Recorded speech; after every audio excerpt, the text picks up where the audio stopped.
සමාජ සංගායනා අද සමාජය තුළ පවතින විශාලම ප්‍රශ්නයක් තමයි මේ සමාජය තුළ අපරාධ බහුල වීම. ගිය මැදින් පොහොයට බන්ධනාගාරේ ධර්ම සාකච්ඡාවකට යන්න පුළුවන්කම ලැබුණා. මම ගියපුවාම බන්ධනාගාර රැඳවියන් පුනරුත්ථාපනය කරන ප්‍රධාන නිලධාරිතුමා අපිට සඳහන් කළා ස්වාමින් වහන්සේ මේ ජීවිතාන්තය දක්වා මෙහි රඳවා සිටින රැඳවියන්ගේ සහ මරණීය දණ්ඩනය නියම කරලා තියෙන රැඳවියන්ගේ එක සමානකමක් තියෙනවා. මං ඇහුවා මොකද්ද මහත්මයා? එතකොට එතුමා කිව්වා මේ ජීවිතාන්තය දක්වා රඳවා සිටින රැඳවියන් සහ මේ මරණීය දණ්ඩනය ලබලා ඉන්න රැඳවියන්ගේ పూర్ව ළමාවිය ගත්තාම ඊටාම කරදර සහිත සමහර විට අම්මා තාත්තා ඔවුන්ගේ අහිමි වෙච්චි එහෙම නැත්නම් ඔවුන්ගේ බාහිරකාරයන් අතින් යම් යම් තාඩනයන්ට පීඩනයන්ට පත්වෙච්චි දරුවෝ තමයි අද වෙනකොට මේ බන්ධනාගාරයේ එක්කෝ ජීවිතාන්තය දක්වා සිර දඬුවම් විඳිනවා. එහෙම නැත්නම් මරණීය දණ්ඩනයට ලක් වෙලා ඉන්නේ කියන එක එතුමා සඳහන් කළා. ඒ විතරක් නෙවෙයි එතුමා වැඩිදුරටත් අපිට මතක් කළා මේ ජීවිතාන්තය දක්වා සහ මරණීය දඬුවම ලබලා ඉන්න රැඳවියන්ගෙන් බහුතරයක් සාක්ෂරතාවයෙන් තොර රැඳවියන් කියන එක. එකෙන් අදහස් කරන්නේ බොහෝ රැඳවියන්ට ලියන්න කියන්න හැකියාව අවමයි. ගොඩක් අය එක්ක පාසල් ගිහිල්ලා නැහැ, දහම් පාසලකට ගිහිල්ලා නැහැ. එතුමා වැඩිදුරටත් අපිට මතක් කළා එතකොට ඔය ජීවිතාන්තය දක්වා එහෙම නැත්නම් මරණීය දණ්ඩනය වගේ ලබලා ඉන්න රැඳවියෝ බහුතරයකගේ මේ పూర్ව ළමාවිය ඊතරම් සුන්දර නෑ කියලා. ඉතින් මම අද කල්පනා කළා මේ හිමිදිරි උදෑසනම මේ ගැන ටිකක් මනෝවිද්‍යාවයි බෞද්ධ දර්ශනයයි දෙකම එකට ගලපලා ඔබට පුංචි උපදේශයක් දෙන්න. දැන් මේක අහනකොට සමහරක් විට ඔබ අම්මා කෙනෙක් වෙන්න පුළුවන්, තාත්තා කෙනෙක් වෙන්න පුළුවන්, අම්මා කෙනෙක් තාත්තා කෙනෙක් වීමේ අපේක්ෂාවෙන් ඉන්න කෙනෙක් වෙන්න පුළුවන්. ඉතින් මම ඔබට යෝජනා කරනවා මේ බණපද ටික උදේම අහන්න. මොකද මේක ජීවිතේට කවදාවත් අපතේ යන එකක් නෑ. දැන් අර බන්ධනාගාර නිලධාරිතුමා අපිට කිව්වා සාමාන්‍යයෙන් పూర్ව ළමාවිය සංවර්ධනය නොවිච්චි රැඳවියන් තමයි අර බරපතල ගණයේ අපරාධ සිද්ධ කරලා තියෙන්නේ. ඉතින් ලෝකයේ අපරාධ පිළිබඳව යම් විශ්ලේෂණයක් කරපුවාම ඇත්තටම දරුණු ගණයේ අපරාධකරුවෝ බිහි වෙලා තියෙන්නේ මේ කියන විදිහටම పూర్ව ළමාවිය ඊතරම් සුන්දර නොවූ දරුවෝ. මේ ගැන අපි කතා කරනකොට මනෝවිද්‍යාවේදී සිග්මන්ඩ් ෆ්‍රොයිඩ් කියන මනෝවිද්‍යාඥයා දරුවන්ගේ අවදි 5ක් ගැන කතා කරනවා. මේ සිග්මන්ඩ් ෆ්‍රොයිඩ් මනෝවිද්‍යාඥයා මතක් කරනවා මේ අවදි 5 සම්පූර්ණ නොවන දරුවන්ගේ සංකූලතා ඇති වෙනවා. ඔවුන් සමාජගත වුණාම සමාජය තුල ප්‍රකෝපකාරී විදිහට හැසිරෙන්න පුළුවන්, දරුණු විදිහට හැසිරෙන්න පුළුවන්. සමහර විට අර වගේ බිහිසුණු අපරාධවලට එකතු වෙන්න පුළුවන්. ඒ නිසා එතුමා මතක් කරනවා මේ දරුවෙක්ගේ මෙන්න මේ කියන සංවර්ධන අවදි 5 ඊටාම වැදගත් කියලා.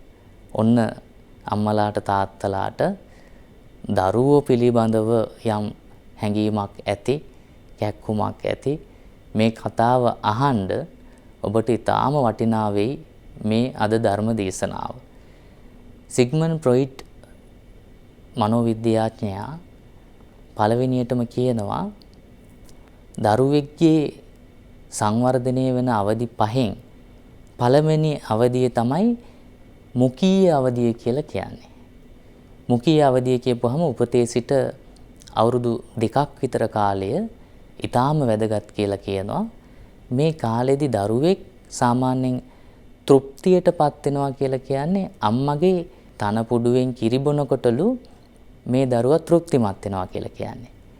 යම් කිසි විදිහකින් දරුවෙක්ට මවගේ කිරි උරා බීම යම් විදිහකට අඩාල වුණොත් මේ අවුරුදු 2-3 කාලය ඇතුළත මේ දරුවට ඒ සතුට නැති වුණොත් සමහර විට ඒ දරුවා සමාජගත වුණෙන් පස්සේ අර කියන ගණේ ආක්‍රමණශීලී ප්‍රකෝපකාරී ඒ වගේම සමාජ ව්‍යසනයන් වලට එකතු වෙන්න පුළුවන් මට්ටමේ දරුවෙක් බවට පත් වෙන්න පුළුවන්කම ඉතාමත් වැඩි කියන එක තමයි මේ සිග්මන්ඩ් ෆ්‍රොයිඩ් මනෝවිද්‍යාඥයා මතක් කරන්නේ.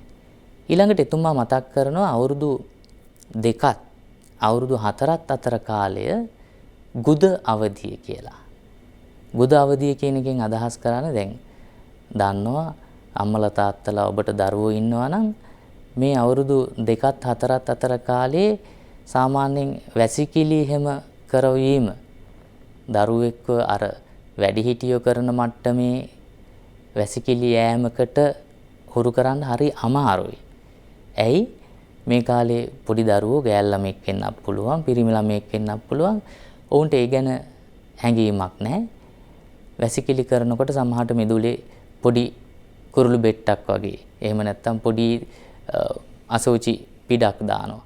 ඊට පස්සේ ඒක දිහා බලාගෙනම තව පැත්තකින් ඉඳලා තව පිටක් දානවා. සමහර විට ඒක දිහා බලාගෙන තවත් පැත්තකින් ඉඳලා ඒ දරුවා ඒ අසෝචි දැමීම කරනවා.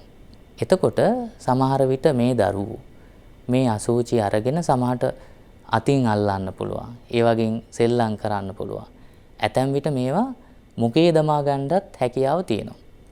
හැබැයි මේ සිග්මන්ඩ් ෆ්‍රොයිඩ් කියන මනෝවිද්‍යාඥයා දැනුවත් කරනවා මේ කාලය තුල මේ අවුරුදු 2ත් 4ත් අතර කාලය තුල ඔහු මේ කියන විදිහට මේ දරුවන් මේ තුලින් යම්කිසි පෞරුෂ වර්ධනයක් ඇති කර ගන්නවා.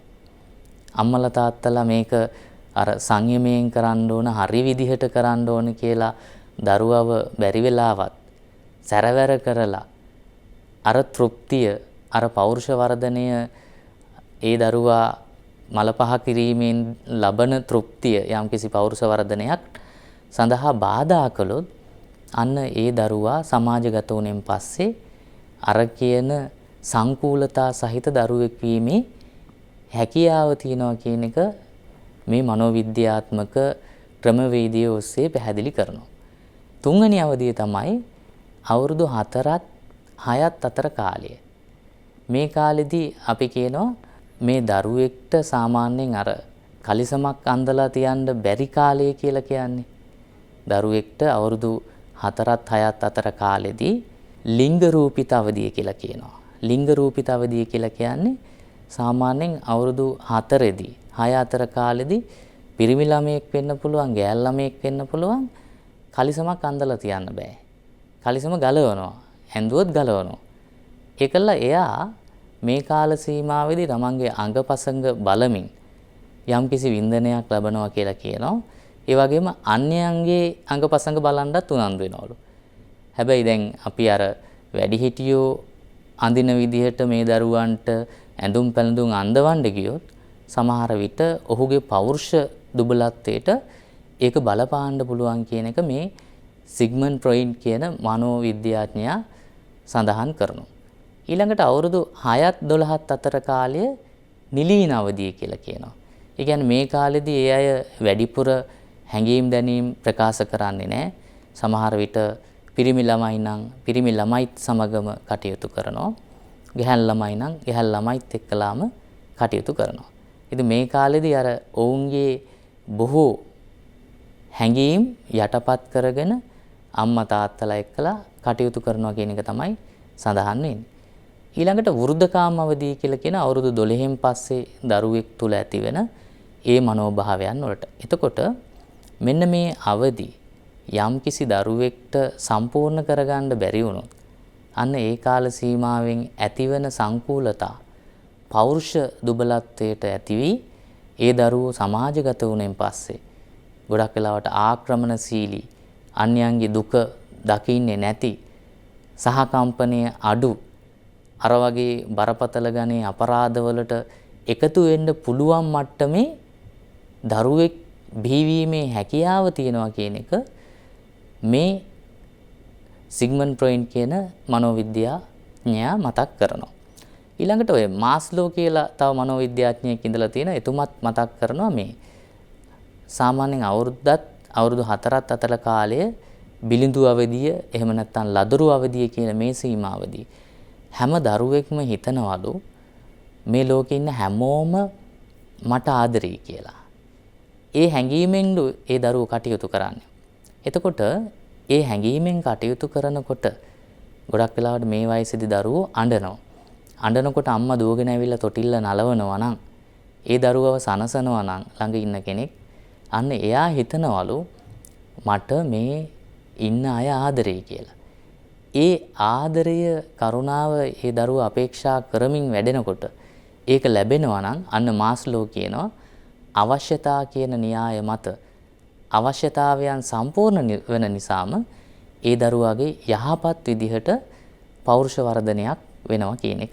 ඉතින් ඔන්න දැන් මනෝවිද්‍යාත්මක න්‍යාය ඔස්සේ දරුවෙක්ව සකස් වෙන ආකාරය මම පැහැදිලි කළා. දැන් ඊළඟට අපි බලමු බුදුදහම. භාග්‍යවතුන් වහන්සේ අපිට මතක් කරනවා පුත්තා වත්තු මනුස්සාන.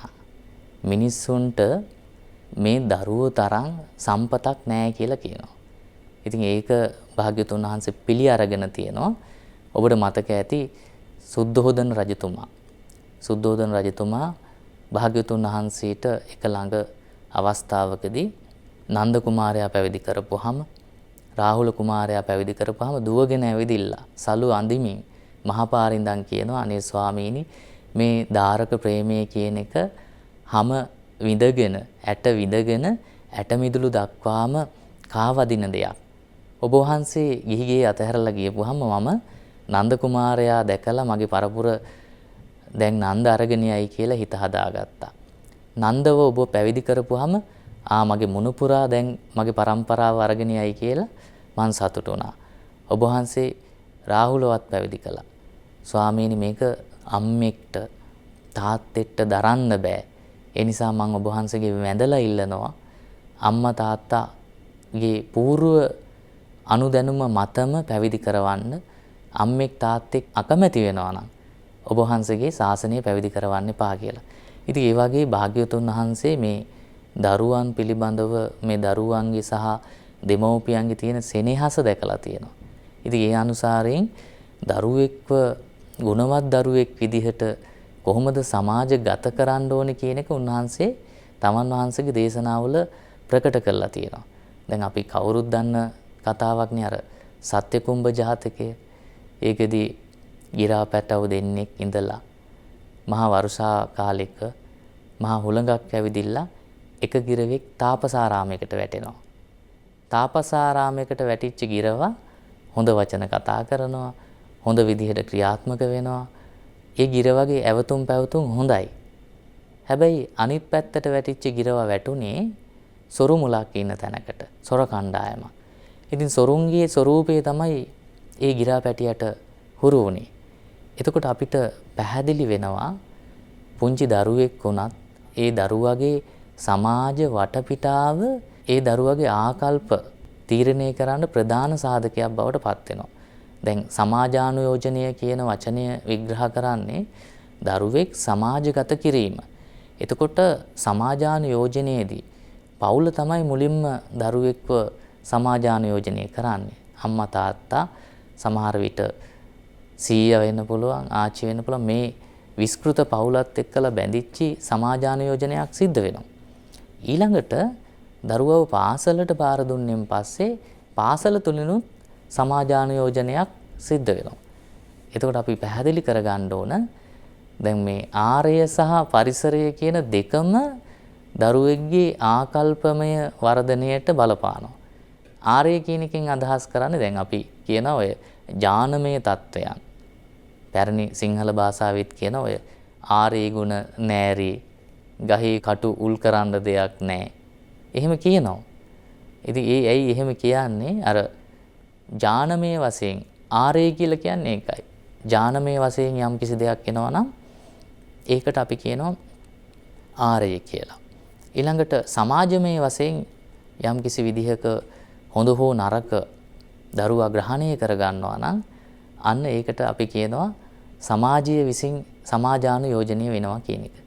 එතකොට දැන් ওই බුදුදහමේදී දරුවෝ ගැන කතා කරනකොට භාග්‍යවතුන් වහන්සේ පෙන්නනවා දරුවෝ වර්ග තුනක්. පළවෙනි එක තමයි අතිජාත කියලා කියන්නේ. අතිජාත කියන එකෙන් අදහස් කරන්නේ අම්මට තාත්තට වඩා යම්කිසි දරුවෙක් දුවෙක් වෙන්න පුළුවන්, පුතෙක් වෙන්න පුළුවන්, අම්මට තාත්තට වඩා ගුණවත්කම් වලින් ඉහළයි නම්, අම්මට තාත්තට වඩා සීලාචාරකම් වලින් ඉහළයි නම්, වටිනා කියන ආකල්පනම් ඔහු තුල තියෙන්නේ, අන්න ඒ අතිජාත දරුවෙක් කියන එක භාග්‍යවතුන් වහන්සේ පෙන්නනවා. ඊළඟට සහජාත දරුවෝ කියලත් කොට්ටාසයක් ඉන්නවා. ඒ අය සමහර විට අම්මගේ තාත්තගේ තියෙන ඒ ගුණයන් ඒ විදිහටම රැකගෙන අම්මගේ තාත්තගේ මට්ටමේම ඉන්නවා නම් ඔන්න සහජාත දරුවන් කියලා කියනවා. තුන්වෙනි කොට්ටාසය තමයි අවජාත දරුවෝ. මේකෙදි භාග්‍යවතුන් වහන්සේ පෙන්නන්නේ අවජාතක දරුවෝ කියලා. අම්මට තාත්තට තියෙන ගුණයන්, අම්මගේ තාත්තගේ තියෙන සීලාචාරකම්, අම්මගේ තාත්තගේ තියෙන වටිනාකම් දරුවන්ට නැත්තම්, පිහිටලා නැත්තම්, ඒ දරුවා ඒවා ක්‍රියාත්මක කරන්නේ නැත්තම් අවජාතක දරුවෝ කියලා කියනවා. ඉතින් එතකොට අපිට පැහැදිලිව පේනවා මේ ආරය සහ සමාජ පරිසරය අනුව දරුවෙක්ගේ ඇවතුම් පැවතුම් බොහෝ වෙලාවට තීරණය කරනවා. ඉතින් ඒ නිසා අම්මලා තාත්තලා විශේෂයෙන්ම මතක තියාගන්න ඕන මේ දරුවෝ සකස් කරනකොට දරුවන්ට ඉබේ හැදෙන්න දෙන්න එපා. අද ගොඩාක් වෙලාවට දෙමව්පියන්ගේ තියෙන ලොකු වැරද්දක් තමයි දරුවෝ හදනවා නෙවෙයි හැදෙන්න අරිනවා. එතකොට අර වෙන්නේ කාල් ගාන හොද්දයි කාල් ගාන නැති හොද්දයි තියෙන වෙනස. දැන් ඔබ ව්‍යංජන එහෙම හදනකොට අර 3-5 ආදිය දාලා රම්පේ කරපිංච ආදිය දාලා ඒ ව්‍යංජනය හැම වෙලාවකම හැන්දෙන් කූරු ගානවා කියලා එකක් කරනවා. එතකොට තමයි මේ හැන්ද කූරු ගානකොට ඒ හැන්දේ අර 3-5 ටික හරියට මිස් වෙනකොට තමයි ඒ රස දැනෙන්නේ. එහෙම නැත්නම් කොච්චර හොඳ ව්‍යංජනයක් වුණත් 3-5 ආදිය නිකම්ම දාලා අපි බලාගෙන හිටියොත් ඒ ව්‍යංජනය අපිට අවශ්‍ය විදිහට රස වෙන්නේ නැහැ. ගුණ වෙන්නේ නැහැ. ඉතින් අන්න ඒ වගේ කියනවා මේ දරුවෝ ගැනත් කතා කරනකොට දරුවොත් අපිට අවශ්‍ය විදිහට ගුණවත් දරුවෝ විදිහට අපි හදන්න අවශ්‍යතාවය තියෙනවා. ඉතින් එහෙම කරේ නැත්තම් මොකද වෙන්නේ? සමාජගත වෙන්නෙම එක්කෝ අන්මත ඉවසන් නැති ළමයි. එහෙම නැත්තම් ප්‍රකෝපකාරී විදිහට වැඩ කරන දරුවෙක්. එහෙමත් නැත්තම් අපරාධවලට ගොදුරක් වෙන්න පුළුවන් මට්ටමේ දරුවෝ. ඉතින් ඒ නිසා අම්මෙක් නම් ඔබ තාත්තෙක් නම් ඔබට විශාල වගකීමක් තියෙනවා ගුණවත් පුතෙක් මේ සමාජයට එකතු කරන්න. ගුණවත් දියණියක් මේ සමාජයට එකතු කරන්න.